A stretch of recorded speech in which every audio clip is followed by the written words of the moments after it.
一個輕食健康嘅湯水，幫助消化、降血脂、降血壓。一顆西芹去調底部，切段，沖洗乾淨備用。2個大嘅熟番茄去蒂切粒。600g 2條小排骨去肥切粒。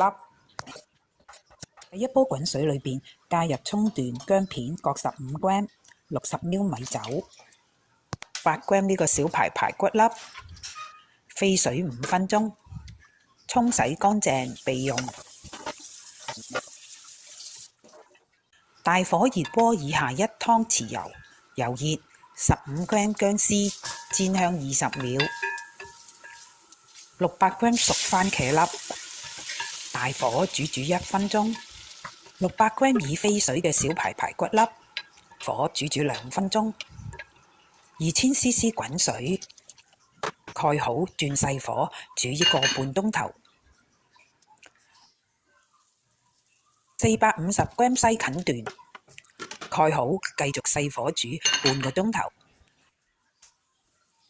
2茶匙鹽，攪勻就做好啦。